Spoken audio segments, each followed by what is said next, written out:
네, 오늘은 12월 25일 대림절 넷째 주일입니다.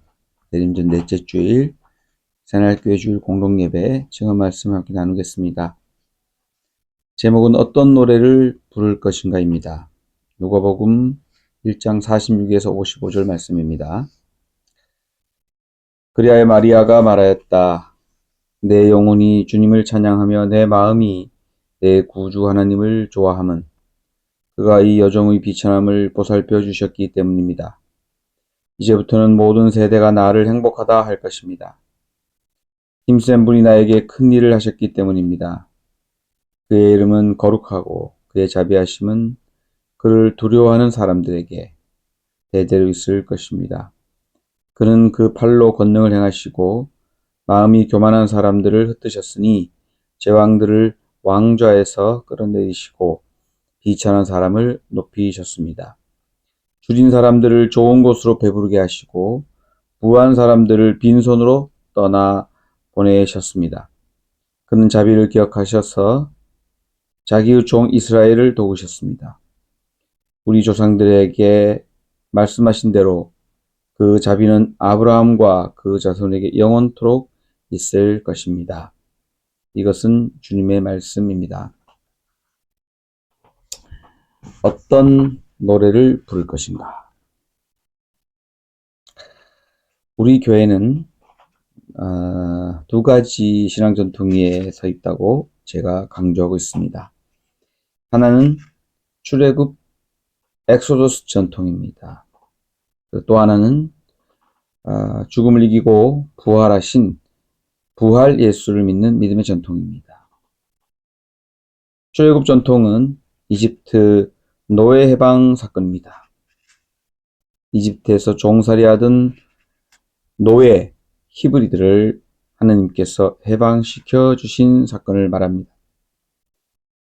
죽음이 이기신 부활 신앙 전통은 그야말로 죽음을 이긴, 죽음으로부터 해방된 것을 기억하고 그것을 믿는 신앙 전통입니다.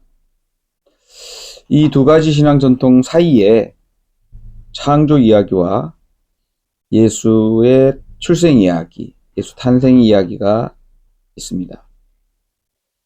사실 출애굽 사건과 예수 출생 사건은 연결된 지점이 있는 것 같기도 해요.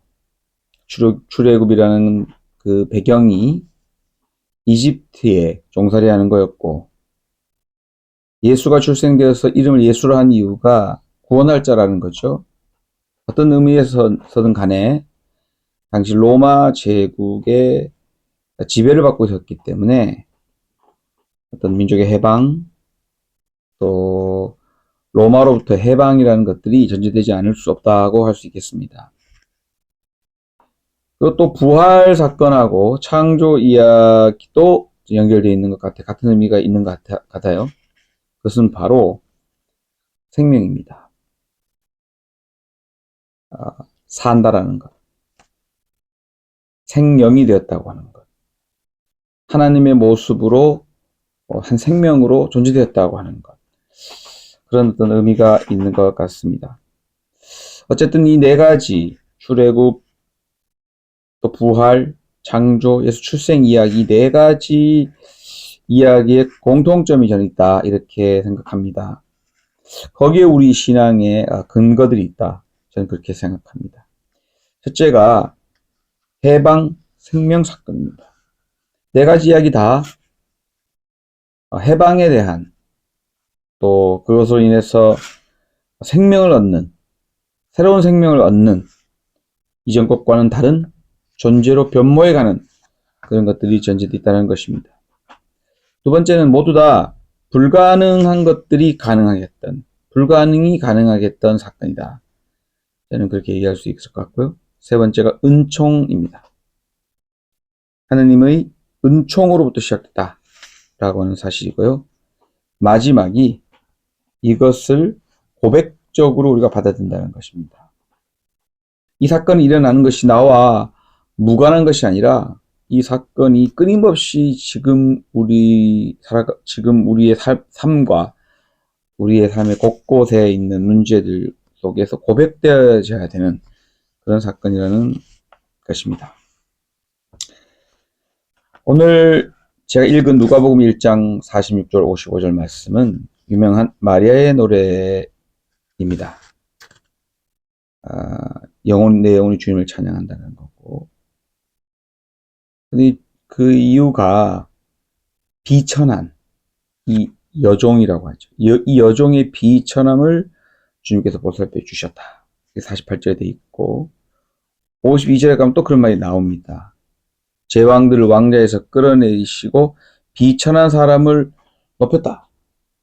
교만한 사람을 흩었다. 이런 얘기들이 있습니다.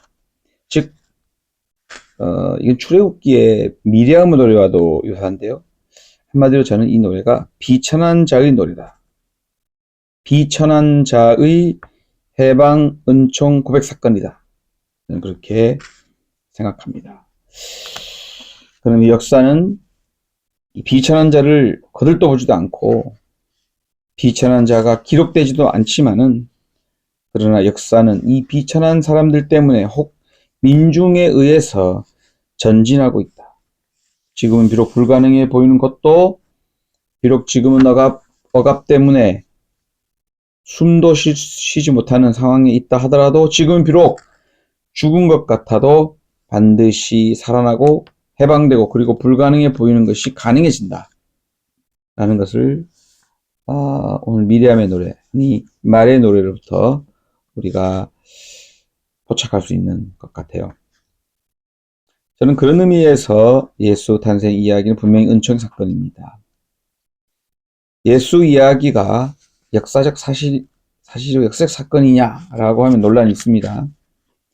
예수의 이야기는 후대에 편집되어진 의미적 사건에 가깝다. 저는 그렇게 생각하는데요. 아무튼 그것이 역사적 사실이건 의미적 사실이건 사실이라는 것이죠. 그래서 믿음으로 고백하는 사건이다라는 것입니다. 어제 노동당 문화예술위원회가 주최한 레드 어워드 2024 레드 어워드에 참여했습니다. 수상자들이 소감이 좀 독특했는데요.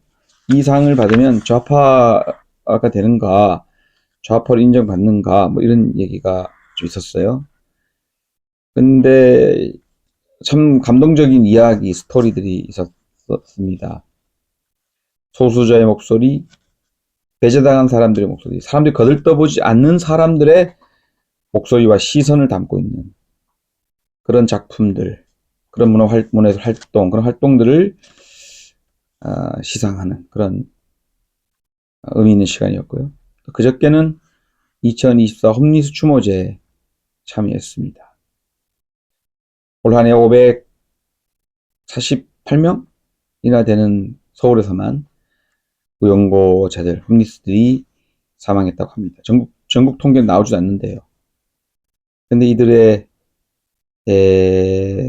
가슴 아픈 이야기죠. 추모를 하는데 한꺼번에 화장을 한다든가, 누구의 한날 죽은 것도 아닌데 한꺼번에 하는 그런 존엄한 죽음이 아니죠. 죽음조차도 차별당하는 그런 느낌. 차별과 배제, 혐오와 폭력, 일방적이고 강권적인 것을, 또 자본을 넘어서려는 저항이 또 모임에서 좀 드러나 보였습니다. 저는 이들의 비록 소수가 하는 것 같지만, 또 이들이 대변하는 내는 목소리가 소수자의 목소리 같고 작은 목소리 같지만 자본을 넘어서려는 분명한 저항의식이 있고, 이것이 우리 세상을 밝혀주는 것 같다, 이런 느낌을 강하게 받았습니다. 오늘 마리아의 노래를 읽으면서 노래입니다. 어떤 노래를 할 것인가, 또 누구의 목소리로 말할 것인가. 요즘 시위 현장에서 다시 만난 세계, 노래가 많이 되는데, 이 노래도 사실은 뭐 소녀시대가 부른 새로운 세계로 나가겠다는 이런 진취적인 노래임에도 불구하고, 이게 사람들에게 많이 알려진 것은, 더 다시 알려진 것은, 재탄생한 것은 2016년 이화여대에서 시위하는 여성들을 에워싼 경찰, 그 경찰이 에워싸고 포위했을 때 좀 두려운 마음으로, 떨리는 마음으로 불렀던 다시 만난 세계, 그것이 영상을 유포되고 사람들 입을 타서 지금은 어엿한 시위의 노래가 되었죠.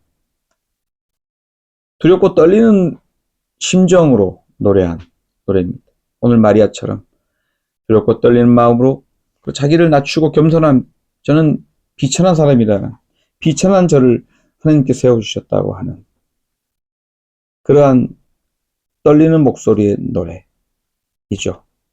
여성의 노래, 비하당하는 사람들, 비천한 사람의 노래입니다. 그저께 홈리스 추모제, 홈리스 야학 학생들이 홈리스 노래도 부르고 이런 노래 불렀죠. 물가에 심은 버드나무 같이 흔들리지 않게, 흔들리지 않게, 흔들리지 않게.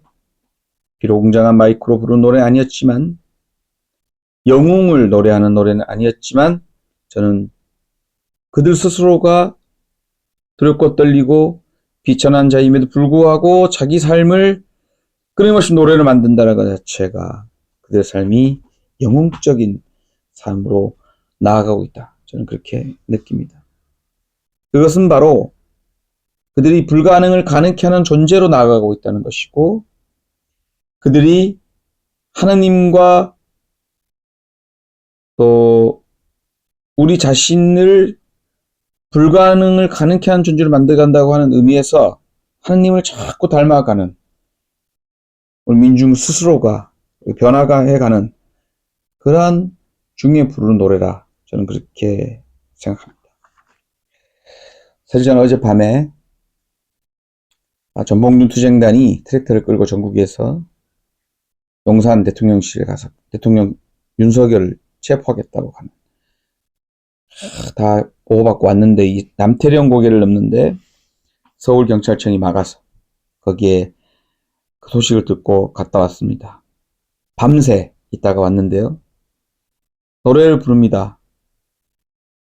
비정규직 노동자, 농민 청년, 남성 청년, 여성 청년, 헐급 청년, 노인, 성소수자, 모든 이 시대의 비천한 사람들, 억압당하는 사람들의 말로 노래하자라는 얘기를 방방 들었습니다. 동지가도 불렀고요. 불나비도 부르고, 다시 만난 세계, 멍도 부르고 뭐 그랬죠. 저는 거기 모여있는 사람들이 새로운 시대를 갈망하는 사람 같아요. 그러나 춥고 떨리는 이 밤에 떨리는 목소리로 노래했다는 것이죠. 어떤 노래를? 떨리는 자들의 희망찬 노래를 불렀다는 것입니다. 저는 어제 바로 거기가, 또 우리 비천한 자에 있는 그 자리가 우리 삶의 자리, 우리 신앙의 믿음의 자리가 되어야겠다, 그런 생각을 합니다. 따뜻하고 안락하고, 그래서 막 축제를 즐기는 자리도 우리 삶의 자리야겠지만, 그것보다는 비천한, 두렵고 떨리는 자리, 그 자리에서 그 마음으로 부르는, 그 심정으로 스스로를 위로하고 옆에 사람 동료를 위로하고 함께 힘을 내자고 부르는 그 노래야말로 진정한 하느님의 찬가고 하느님을 찬양하는 노래고, 우리 스스로를 하느님 닮아가는 존재로 만들어가는 그런 찬가고 노래다, 그런 실천이다, 그렇게 얘기할 수 있을 것 같습니다. 어떤 노래를 부를 것인가? 두렵고 떨리는 마음으로 희망을 노래하는, 하나님의 은총을 노래하는, 불가능이 가능할 거라고 라는 것을 노래하는 그런 저와 여러분 될 수 있기를 간절히 축복하며 빕니다.